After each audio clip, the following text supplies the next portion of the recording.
சொல்றாங்க, ஆயிஷா நாய்க்கு விளக்கம் சொல்றாங்க. ஆமா தண்டிக்கத்தான் படுவான். தண்டிக்கப்படுறதுன்னு நீ எப்படி விளங்கிட்ட? புடிச்சு நரகத்துல போற மட்டும் தண்டிக்கிறதா? ரசூலுல்லாஹ் விளக்கம் சொல்றாங்க. ஆமா தப்பு செஞ்ச தண்டிக்கத்தான் படுவா. எப்படி தண்டிக்கப்படுவான்?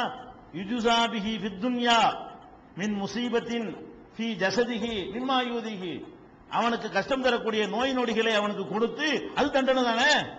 தண்டிக்கத்தான் படுவான். இங்கே முக்காவாசி தண்டனை அல்லாஹ் பினிஷ் பண்ணிடுவான். காவாசி தாங்க வச்சிருப்பான், மொத்தத்தையும் கூட இங்க பினிஷ் பண்ணிடுவான். அப்ப தப்புக்கு தண்டனை என்பது நெசம், தப்புக்கு தண்டனை என்பது ரெண்டு விதம் இருக்கிறது. யாருக்கெல்லாம் நன்மையை நாடுகிறானோ அவர்களுக்கு இங்கேயே முடிச்சு விட்டுருவான். நன்மையை நாடல் என்று சொன்னா அங்க வச்சு முடிப்பான். அதனால தப்புக்கு தண்டனை என்று அல்லாஹ் சொல்வது சரிதான்.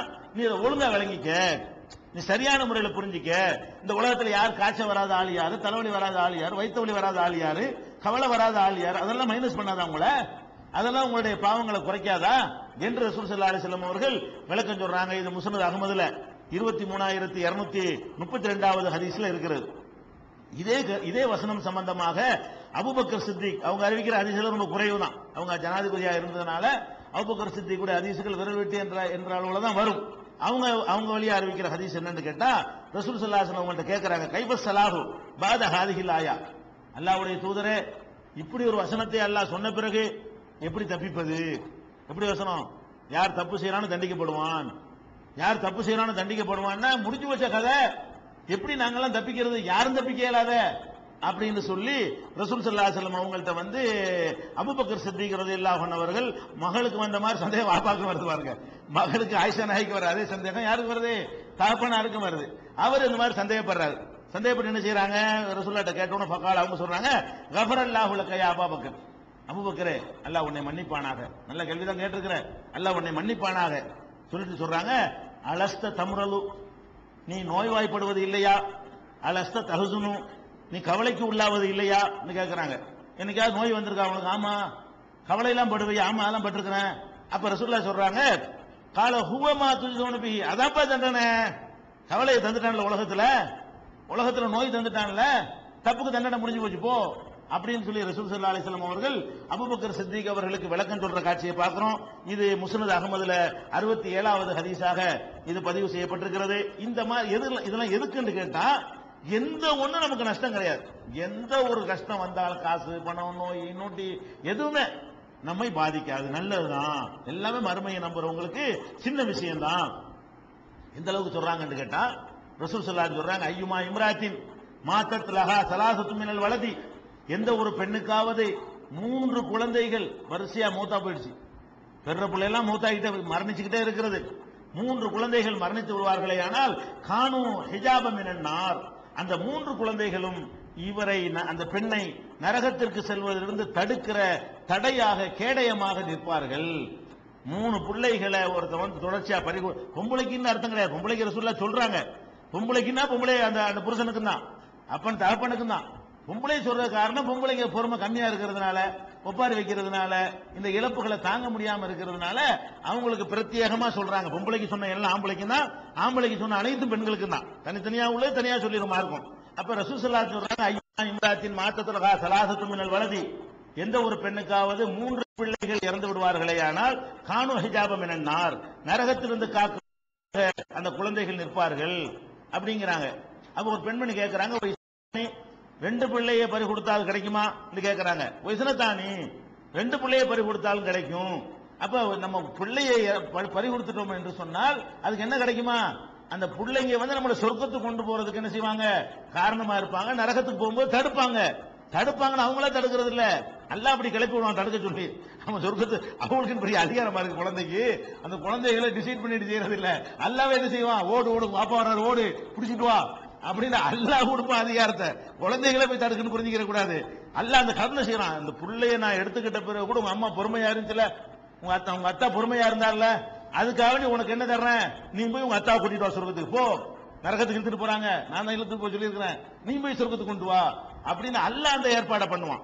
இது புகாரியில 1250, 1248, 1381 ஆகிய ஹதீசுகளில் இடம்பெற்றிருக்கிறத பார்க்கிறோம். நபிகள் நாயகம் ஸல்லல்லாஹு அலைஹி வஸல்லம் சொல்றாங்க, பொதுவாக இது குழந்தையை பறி கொடுத்ததுக்கு பொதுவாக ரசூல் ஸல்லல்லாஹு அலைஹி சொல்றாங்க, நீங்க பெரிய பெரிய விஷயம் நினைச்சிட்டு இருக்கிறீங்க, பெரிய ஒரு கோடி ரூபாய் நஷ்டப்படுறது அல்லது பிள்ளையை பறி கொடுக்கிறது அல்லது பயங்கரமான நோய் நோய் வருவது, அந்த மாதிரி வந்தா தான் நன்மைன்னு நினைச்சிட்டு இருக்கிறீங்க. துன்பத்திலேயே ரொம்ப சின்ன அற்பத்திலும் அற்பமான துன்பம் இருக்க. போயிட்டு ஒரு முள்ளு குத்திருச்சு காலில், பெரிய விஷயமா இது? போகும்போது முள்ளு குத்துற பெரிய விஷயமா? ஒரு கல்லு குத்திருச்சு பெரிய விஷயமா? செருப்பு வார அறுந்து போச்சு, அதனால கொஞ்ச நாள் செருப்பு இல்லாம நடக்கிறீங்க, இதெல்லாம் பெரிய மேட்டரா? இதெல்லாம் இதுக்கும் பரிசு இருக்குதான். நீ என்னமோ பெரிய பாரதூரமான விஷயங்களுக்கு தான் கிடைக்கும்னு நினைக்காத. அப்ப இஸ்லாத்துல அப்படி இருக்குல்லங்க. தொழுகைக்கு நன்மை இருக்கு, ஒரு சுப்ஹானல்லாஹ்க்கு நன்மை இருக்குல்ல. நன்மையில அப்படித்தான் நல்லா வச்சிருக்கிறான். சின்னதுக்கு நன்மையை தர்றான், பெருசுக்கு தர்றானா இல்லையா? தீமையிலே அப்படித்தான். துன்பங்கள் சொன்னா எல்லாம் துன்பம் தான். சாப்பிட்டு இருக்கும்போது விளக்கு அணைஞ்சு போச்சு, இன்னால் இல்ல, அதுவும் நன்மை தான். இருட்டில் உட்காந்து சாப்பிடுறீங்களா, சகிச்சுக்கிறீங்களா? எல்லாம் இன்னால் இல்ல இன்னா ராஜு லைட் அமைஞ்சு போச்சு, இருட்டில் உட்காந்து இருக்கிற. இதை சகிச்சுக்கிறேன். எப்படி சகிச்சுக்கிற முறை என்ன? அது கடைசியாக சொல்லுவோம். எப்படி இதெல்லாம் சகித்துக் கொள்வது? அப்படி சகித்து கொண்டோமே ஆனால் அதுக்கு நன்மை கிடைக்கும். ரசூல் ஸல்லல்லாஹு அலைஹி சொல்றாங்க, மாமின் முசீபத்தின் துசீபுல் முஸ்லிம, ஒரு இறை நம்பிக்கையாளனுக்கு ஏற்படுகிற எந்த ஒரு துன்பமாக இருந்தாலும், இல்லா கஃபரல்லாஹு பிஹா அன்ஹு, அவனுடைய தவறுகளுக்கு அதை பரிகாரமாக ஆக்குகிறான். ஒரு துன்பம் உனக்கு வந்துச்சுன்னு சொன்னா, நீ என்னமோ எவனே நோண்டி இருப்ப, சின்னதா சில்மிசம் பண்ணேன்னு வை, சின்னதா முள்ளு குத்துவான், அவ்வளவுதான். பெருசா ஏதாவது பண்ணேன்னு வை, பெருசா ஒரு தட்டு மண்ணில தட்டுவான். அப்ப நீ ஏதோ செஞ்சதுக்கு அல்லாஹ் என்ன செய்யறாத பரிகாரமாக ஆக்கி விடுகிறானே தவிர, எந்த அளவுக்கு? ஹத்த ஷௌகத்தை யுசாகுஹா, காலில் தைக்கிற முள் வரைக்கும். ஒரு முள் காலில் தைத்தால் கூட, அது ஒரு முசீபத்தா இருந்தால் கூட, அதுக்கு என்ன வரும்? நீ செஞ்ச பாவத்துக்கு ஒரு பனிஷ்மெண்ட் ஆகுது. அப்ப இதெல்லாம் கோவப்படக்கூடாது. முள்ளு குத்திருச்சு கூடாது. அப்படி இப்ப லைஃபே போன மாதிரி, சின்ன விஷயத்துல அப்படி பல்லு உடைஞ்ச வாழ்க்கையே போன மாதிரிலாம் நினைக்கிறவங்க இருக்கிறான். அப்ப ரசூலுல்லாஹ் என்ன செய்றாங்க, இதுக்கு நன்மை இருக்குடா, இதே மட்டும் அழுத்திக்கிற, சரி அல்ஹம்துலில்லாஹ், அவரு ஏதோ நன்மை இருக்கு, அல்லாஹ் ஒரு நன்மையை நாடி இருப்பான். இது எங்க இருக்கு? புகாரியில 5640வது ஹதீஸ்ல இதை நீங்கள் பார்க்கலாம். இதே மாதிரி ரசூல் ஸல்லல்லாஹு அலைஹி வஸல்லம் இன்னும் கொஞ்சம் விவரமாக விஷயங்களை சேர்த்து சொல்றாங்க. மா யுசீபுல் முஸ்லிம மின் நசபின் வலா வசபின் வலா ஹம்மின் வலா ஹுஸ்னின் வலா அதன் வலா கம்மின், இவ்வளவும் சொல்றாங்க. என்ன சொல்றாங்க?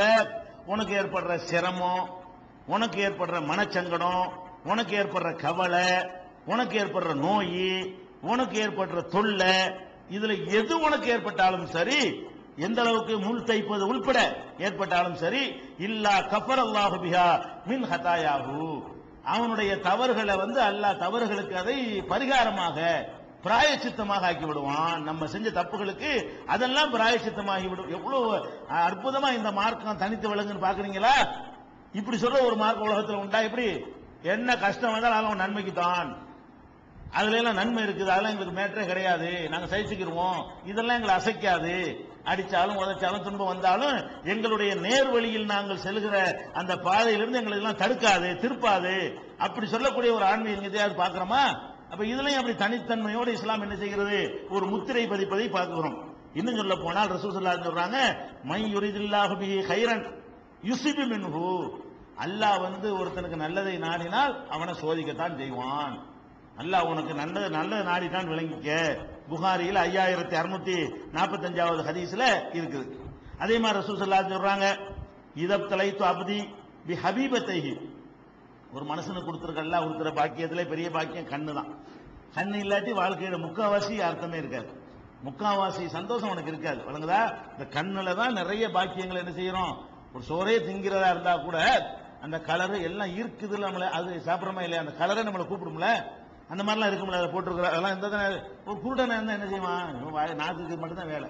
வழங்குதா? பசி அடைக்கிறவான தவிர வேற ஒன்றும் அவனுக்கு பெருசா ரசிக்க முடியாது, கலர் ரசிக்க முடியாது, அழகை பார்க்க இயலாது, அதெல்லாம் நிறைய சுகந்தங்களை அவன் இழந்துடுறான். அப்ப ஒரு மனிதனுடைய கண்ணை எடுத்துக்கொள்வது, குருடனை ஆக்குவது என்பது பெரிய இழப்பு.